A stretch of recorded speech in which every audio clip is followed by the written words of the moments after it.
Hi friends, welcome to study with Hanshik. Please subscribe this channel. Telangana TET మరియు DSC ప్రత్యేకం 1500+ పేజీల material Shashi academy యాప్లో అవైలబుల్గా ఉంది. లింక్ డిస్క్రిప్షన్లో ఉంది. డౌన్లోడ్ చేసుకోండి ఫ్రెండ్స్. ఓన్లీ 150 రూపీస్ మాత్రమే. ప్రింట్ తీసుకోవచ్చు. 5th లెసన్ భారతదేశ నదులు మరియు నీటి వనరులు. గోదావరి నది నాసిక్ వద్ద త్రయంబకేశ్వరంలో పుడుతుంది. తూర్పుకి ప్రవహించే ద్వీపకల్ప నదుల్లో కృష్ణానది నదిది 2వ స్థానం. కృష్ణానది మహాబలేశ్వరం వద్ద పుడుతుంది. మహానది ఛత్తీస్గఢ్లోని సిహావా దగ్గర పుట్టి ఒడిశా గుండా ప్రవహిస్తుంది. నర్మదా నది మధ్యప్రదేశ్లోని అమరకంటక్ వద్ద పుడుతుంది. తపతీ నది ముల్తాయ్ వద్ద పుట్టి పశ్చిమ దిశగా పయనిస్తుంది. ముఖ్యాంశాలు: భారతదేశ నదీ జల వ్యవస్థ 3 భౌతిక అంశాలకు అనుగుణంగా రూపొందింది. అవి హిమాలయాలు, ద్వీపకల్ప పీఠభూమి, సింధు గంగా మైదానం. పుట్టుక ఆధారంగా భారతదేశ నదీ జల వ్యవస్థను 2గా విభజించవచ్చు: హిమాలయ నదులు, ద్వీపకల్ప నదులు. హిమాలయ నదులు 3 ముఖ్యమైన వ్యవస్థల కిందికి వస్తాయి: గంగా, సింధు, బ్రహ్మపుత్ర. ఈ నదులు దాదాపుగా ఒకే ప్రాంతంలో కొన్ని కిలోమీటర్ల వ్యత్యాసంతో పుట్టి పర్వత శ్రేణుల వల్ల వేరు చేయబడతాయి. ఈ నదులు మొదట పర్వతాల ప్రధాన అక్షానికి సమాంతరంగా ప్రవహిస్తాయి. తర్వాత ఒక్కసారిగా దక్షిణానికి మలుపు తిరిగి ఎత్తైన పర్వత శృంఖలాలను కోసుకుంటూ ఉత్తర భారత మైదానాలను చేరుకుంటాయి. ఈ క్రమంలో ఇవి లోతైన వి ఆకారపు లోయను ఏర్పరిచాయి. ఇది సింధు, బ్రహ్మపుత్ర నదులలో బాగా కనబడుతుంది. ఏ నదులు జీవనదులు అంటే సంవత్సరమంతా వీటిలో నీళ్లు ఉంటాయి. వర్షపాతం, కరుగుతున్న మంచుతో నీళ్లు అందడం వల్ల జీవనదులుగా పిలుస్తున్నారు. సింధు నదీ వ్యవస్థ టిబెట్లోని మానస సరోవరం దగ్గర కైలాస పర్వతాల్లోని ఉత్తర వాలుల వద్ద సింధు నది మొదలవుతుంది. ఇది టిబెట్ గుండా వాయువ్య దిశగా పయనిస్తుంది. భారతదేశంలోకి జమ్మూ కాశ్మీర్లో ప్రవేశిస్తుంది. సింధు నదికి భారతదేశంలో ప్రధాన ఉపనదులు: జీలం, చీనాబ్, రావి, బియాస్, సట్లెజ్. భారతదేశంలోని ఇవి ఈ క్రింది రాష్ట్రాల్లో ప్రవహిస్తున్నాయి: జమ్మూ మరియు కాశ్మీర్, పంజాబ్, హిమాచల్ ప్రదేశ్. గంగా నది వ్యవస్థ ఇది 2 నదుల కలయిక. ఒకటి గంగోత్రి, హిమానీ నదం దగ్గర పుట్టే భగీరథి.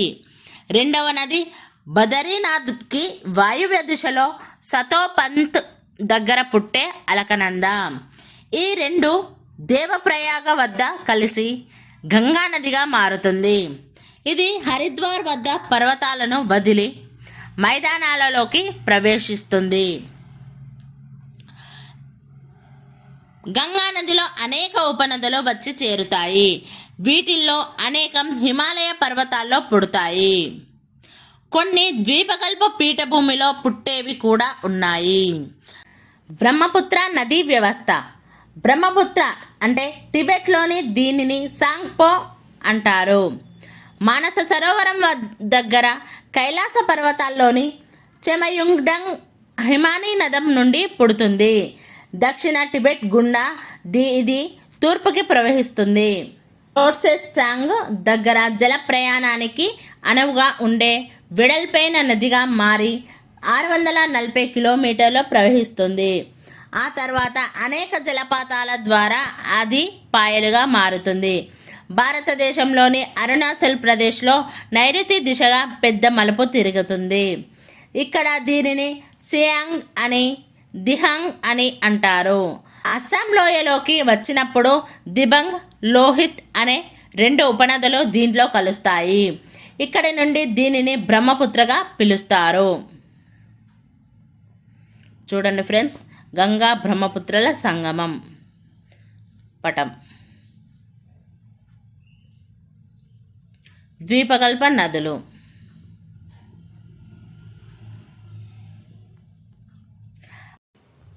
బంగాళాఖాతంలో కలిసే ద్వీపకల్ప నదులకు, అరేబియా సముద్రంలో కలిసే చిన్న నదులకు మధ్య జల విభాజక క్షేత్రంగా పశ్చిమ కనుమలు ఉన్నాయి. నర్మదా, తపతీ నదులు కాకుండా ద్వీపకల్ప నదులన్నీ పడమర నుండి తూర్పు వైపుకి ప్రవహిస్తాయి. ద్వీపకల్ప పీఠభూమిలోని ఉత్తర భాగంలో పుట్టే చంబల్, సింధ్, బెత్వా, కేన్, సోన్ నదులు గంగా నది వ్యవస్థకు చెందుతాయి. ద్వీపకల్పంలోని ఇతర ముఖ్యమైన నదులు మహానది, గోదావరి, కృష్ణ, కావేరి. ద్వీపకల్ప నదుల ప్రవాహ మార్గం మారదు, వక్రతలు ఉండవు. వీటిల్లో సంవత్సరమంతా నీళ్లు ఉండవు. ద్వీపకల్ప నదుల్లో పెద్దది గోదావరి నది. గోదావరి నది మహారాష్ట్రలోని నాసిక్ వద్ద గల త్రయంబకంలో పుడుతుంది, బంగాళాఖాతంలో కలుస్తుంది. నీటి వినియోగం ఉపరితల ప్రవాహాల ద్వారా, భూగర్భ ప్రవాహాల ద్వారా బయటకు పోయే నీళ్లు. వాగుల గుండా ఉపరితల ప్రవాహం ద్వారా బయటకు ప్రవహించే నీటి ప్రవాహం వానాకాలంలో గణనీయంగా పెరుగుతుంది. వర్షపాతంలో కొంత నేలలోకి, భూమి లోపలి పొరల్లోకి ఇంకి భూగర్భ జలాలను తిరిగి నింపుతాయి. దీంట్లో కొంత బావులు, బోరు బావులలోకి ప్రవహించి తిరిగి వినియోగానికి వస్తుంది. కొంత చాలా లోతైన నీటి ఊటలను చేరి మళ్ళీ అందుబాటులోకి రాదు. భూగర్భ జలంలో కొంత భూగర్భ ప్రవాహాలను చేరి తిరిగి బయటకు వచ్చి వాగులు, నదులలో కలుస్తుంది. వ్యవసాయానికి నీళ్లు.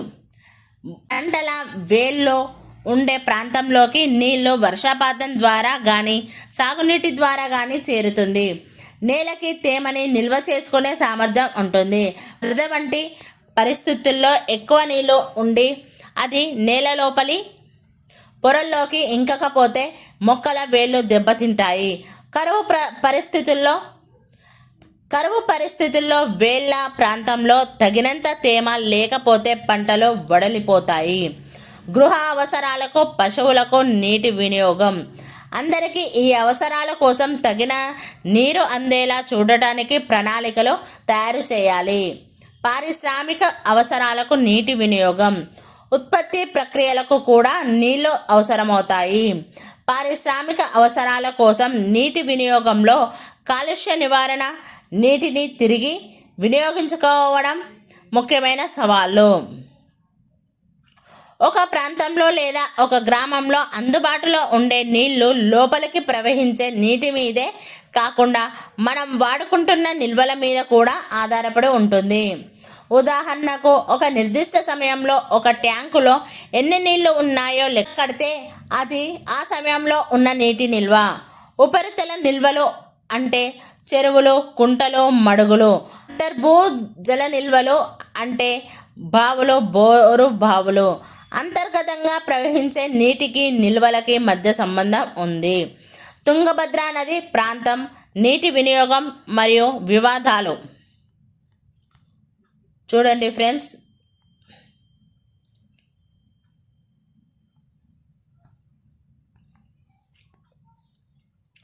తుంగభద్ర నది కృష్ణా నదికి ఉపనది. తుంగభద్ర నదీ జలాలను దక్షిణాది రాష్ట్రాలైన కర్ణాటక, తెలంగాణ మరియు ఆంధ్రప్రదేశ్లో పంచుకుంటాయి. ఇది పశ్చిమ కనుమల్లో పుడుతుంది. దీని మొత్తం పరివాహక ప్రాంతం 71,417 చదరపు కిలోమీటర్లు. ఇందులో 57,671 చదరపు కిలోమీటర్లు కర్ణాటకలో ఉంది. తుంగభద్ర నది పరివాహక ప్రాంతాన్ని రెండుగా విభజిస్తారు. కర్ణాటకలోని ఎగువ, మధ్య పరివాహక ప్రాంతాలు, తెలంగాణ, ఆంధ్రప్రదేశ్లోని దిగువ పరివాహక ప్రాంతం. అధికారిక గణాంకాల ప్రకారం ఈ రాష్ట్రాల్లో వ్యవసాయ భూమి ఎక్కువగా ఉంది. మిగిలిన విస్తీర్ణంలో చెట్లు, తోపులు, తాత్కాలిక బీడు సాగుకు అనువైన బంజరు, శాశ్వత పచ్చిక భూములు, అడవులు, సహజ వృక్షజాలం ఉన్నాయి. కొంత ప్రాంతంలో నీటి నిల్వకు ఉపయోగపడే చెరువులు ఉన్నాయి. ఆంధ్రప్రదేశ్ మరియు తెలంగాణలో ఉన్న దిగువ పరివాహక ప్రాంతంలో వర్షపాతం తక్కువ, కరువు పరిస్థితులు ఎక్కువ. కొన్ని ప్రాంతాలు వర్షపాతం, భూగర్భ జలాల మీద ఆధారపడి ఉన్నాయి.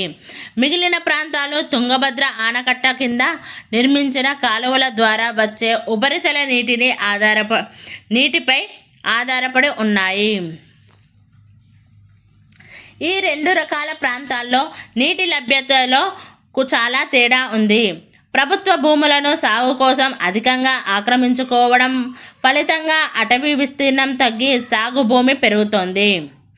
గత కొద్ది దశాబ్దాల నుండి ఈ తుంగభద్ర ఆనకట్ట నీటి నిల్వ సామర్థ్యం తగ్గుతోంది.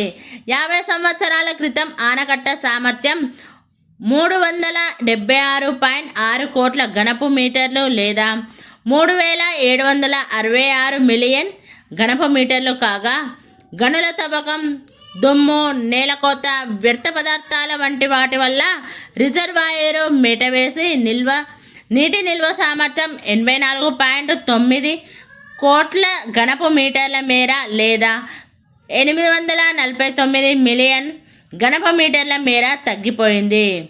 ఇనుప ఖనిజ తవ్వకంలో సరైన ప్రామాణికాలు పాటించడం లేదు. ఒక అధ్యయనం ప్రకారం కుద్రేముఖ్లో ఇనుప ఖనిజం, షాండూర్ వద్ద మాంగనీసు తవ్వకాల వల్ల పరివాహక ప్రాంతంలో నేలకోత ఎక్కువై సాంప్రదాయ చెరువులు, చిన్న జలాశయాలు తుంగభద్ర జలాశయం పూడికకు గురవుతున్నాయి. ఎన్ని నీళ్లు అందుబాటులో ఉన్నాయన్న దాని మీద కర్ణాటక, తెలంగాణ మరియు ఆంధ్రప్రదేశ్ల మధ్య తేడాలు ఉన్నాయి.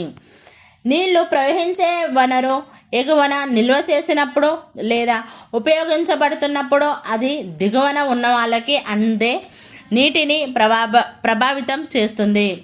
రాష్ట్ర ప్రభుత్వాల మధ్య ఒప్పందం ప్రకారం నీటిని పంచుకుంటారు. వ్యవసాయం జీవనోపాధిగా 80% జనాభా ఆధారపడిన ఈ రాష్ట్రాల్లో నీళ్లు ఎంతో ముఖ్యమైనవి.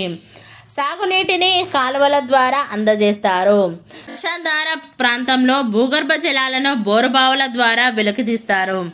ఈ ప్రాంతం అంటే తుంగభద్ర నది ఆరుతడి పంటలకు అనువైనది. ఇక్కడ ప్రధాన పంటలు వరి, జొన్న, చెరుకు, పత్తి, రాగులు. అయితే ప్రధానంగా పండించే పంటలకు అంటే వరి, చెరుకు ఎక్కువ నీళ్లు కావాలి. నదీ పరివాహక ప్రాంతమంతటా ఈ పంటలను సాగు చేయడం వల్ల నీటిని పంచుకోవడంలో సమతుల్యతలో గణనీయమైన మార్పులు చోటు చేసుకున్నాయి. ఈ పంటలకు అన్ని ప్రాంతాల్లో నీళ్లు అవసరం ఉంటాయి కాబట్టి వైరుధ్యాలు తప్పనిసరిగా ఉంటాయి. 2 దశాబ్దాలలో చిన్న పట్టణాలు, పారిశ్రామిక ప్రాంతాలు బాగా పెరిగాయి. నదీ పరివాహక ప్రాంతంలో పనిచేస్తున్న 27 భారీ 2543 చిన్న పారిశ్రామిక సంస్థలు ఉన్నాయి. ఇవి రోజుకి పెద్ద మొత్తంలో నీటిని ఉపయోగిస్తాయి. నదిలోకి కలుషిత జలాలను వదలడానికి పరిశ్రమలను అనుమతించారు. అయితే 1984లో నదిలోకి వదిలిన బెల్లపు మడ్డి వల్ల పెద్ద ఎత్తున చేపలు చనిపోవడంతో ప్రజలు ఆందోళన చేశారు. అప్పటి నుండి పరిశ్రమలు శుద్ధి చేసిన జలాలను మాత్రమే నదిలోకి వదలాలి. అయితే ఈ చట్టాలను సమర్థవంతంగా అమలు చేయడం లేదు. దాంతో నదీ వ్యవస్థ తీవ్ర కాలుష్యానికి గురవుతూనే ఉంది. నదీ పరివాహక ప్రాంతంపై ఒక నివేదిక ఇలా పేర్కొంటుంది: పట్టణాలకు తాగునీటిని అందించడానికి సరైన ప్రణాళికలు రూపొందించలేరు. ప్రత్యేకించి చిన్న పట్టణాల్లో నీటి అందుబాటు పంపిణీలో సమస్యలు ఉన్నాయి. ఈ సమస్యలు వేసవిలో మరింత తీవ్రమవుతాయి. నీటి వినియోగ యాజమాన్యంలో సామాజిక, ఆర్థిక అంశాలు ఎంతో ముఖ్యమైనవి. ఈ నది 2 రాష్ట్రాల్లో ప్రవహిస్తూ ఉండటం వల్ల కర్ణాటక, ఉమ్మడి ఆంధ్రప్రదేశ్ల మధ్య కూడా వివాదాలు ఉన్నాయి. Thank you friends.